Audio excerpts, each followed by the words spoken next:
Hey guys, this is David. I'm just going to give you all a very brief tutorial on how to do a drawing in SolidWorks.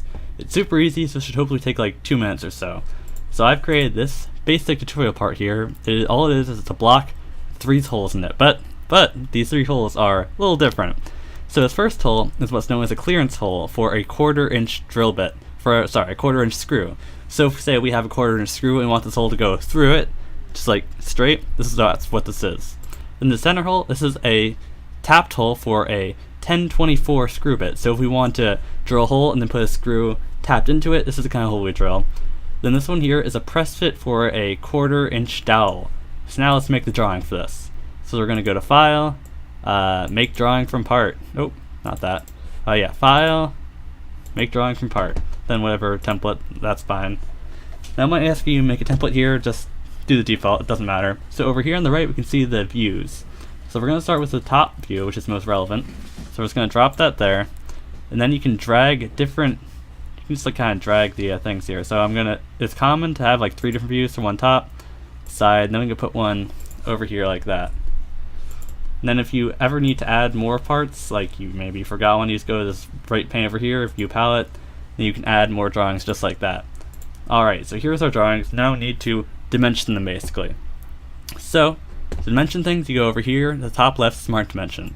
You can start moving things around. So the first thing we need is we need the overarching dimensions of the box. Because if you're going to mill this, we would first cut it out basic using the bandsaw, and then we mill it to size. So we can just click on a line, dimension it. Yep, 3 inches, good. And you can dimension another line. Yep, 1.5. Then we also need the thickness of the part. So we can just go to either here or over here, and we can just dimension the thickness just like that. So yeah, so now we got all the relevant dimensions for the overarching size. But now what we need to do is we need to know where all these holes are. So you can so each of these holes, they should have like a little center line on them. So you can just click the center line over here, and then yep, you got a little dimension there. Now you can do the same for the vertical. It's a little glitchy sometimes, but just do it till it works.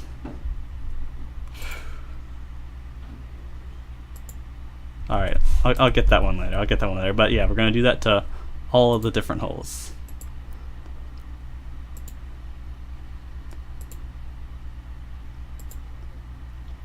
And it's very important that you dimension everything off of one corner. So if you get to like actual mechanical engineering classes, they'll tell you to dimension things off of each hole, but we're going to do it off of one corner because that'll make it easiest when we actually go to mill it. Because like if I mention this hole off this corner and then that hole off that corner, then we have to zero it 2 times, and that's just a lot of work that we don't need to partake in. So yeah, so now I'm getting in the other axis, and all the dimensions line up, so it'll make it really easy for the person, so whoever's making this part, to read it later on. Great, so now we got all the dimensions in our part for where the holes go and stuff. So now we need to actually dimension the holes themselves, just a little more complicated. Because like I could just dimension that hole right there, and it says it's 0.27. Great, but 0.27, like, you know, that's not enough. That's so whoever making this thing is going to be a little bit confused by that. So what's helpful to do is it's helpful to add like what drill bit you actually want the reader to use. So this is a through hole for a 1/4 drill. So for our screw, so we can go to our handy dandy drill tap chart, and we can go to let's say we got a 1/4 inch, 1/4 a close fit, letter F letter H. We usually use letter H through hole for a 1/4, so 0.266 letter H. So this is 0.277. Oh, and then if we change it to 3 decimal places, forgot to mention you always want to have all your important dimensions at 3 decimal places, just because it makes more sense to read. Then over here in the dimension text, we can go in, we can add a letter H to make it so the person who actually makes this part, they'll definitely know what to make. So just to cut down errors. They don't just like do any old drill bit, you know, that would be no good. So then we can do that for all of these holes here. So like for this hole, let's see. Yeah. Oh yeah. So since we did a tap feature here, it already tells us what tap to make it. Oh, also important thing I forgot to mention is we have to know how far this hole goes down. So if we go to like this part and we change over here, you can change the display. So let's say we want to make it with a dash lines. So we can see that these holes, they go all the way through. And so how you dimension it all the way through is you'll in the actual whole callout, you're gonna do a give it a little depth. Actually, no, you're just gonna write through. Through. That's it. That's how the reader knows that it's all the way through. So then this one all the way through also. So it's gonna give that a through. Yep, all the way through. And so now we've only got one hole left. So we can dimension this hole.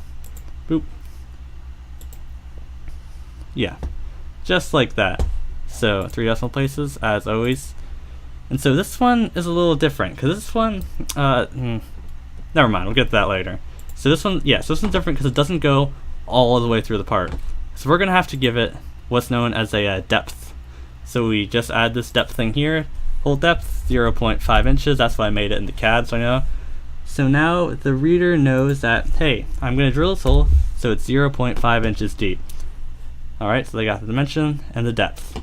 Great. So now we've got, so now this is great. We've got everything we need. Now we're just gonna clean it up a bit because as you can see, it's very, very messy. So we're gonna change the whole layout of this part. So we're gonna go to Tools, Options. It's somewhere in here. Document Properties. Overall Drafting Standard. We're gonna change from ISO to ANSI because ISO kind of sucks and ANSI's a little better. Oh yeah, look at this. So we got all these nice little, all of the shape of all our things changed. So now it's just a little bit easier to read and make things a little better. We're also gonna get rid of all these blue origin marks. That's no good. So I can just go to View, Hide Show, Origins. That may or may not show it for you. I don't know. But now we got all our things dimensioned. Everything we need. Now we can just go into what's known as the this thing and change the things there. So we can go right click, edit sheet format, and we can change what's in this block. So this block is important for whoever makes it so they know things like, hey, what's this part called? So I'm just going to call it tutorial, but you're going to give your part, whatever parts you make, a more important name. You can also give certain things like, hey, how many of these am I supposed to make? You can just like add it somewhere. It doesn't really matter where. You can just like put it in any one of these blocks. Just like so the person who's making it knows I need to make this many, or there's a specific tolerance you need. You can put it there as well. Yeah, that's how you kind of make a tutorial, or that's how you make a SolidWorks part. I hope this tutorial was a little bit helpful to you, and I can answer any questions you have should they come up. Thanks.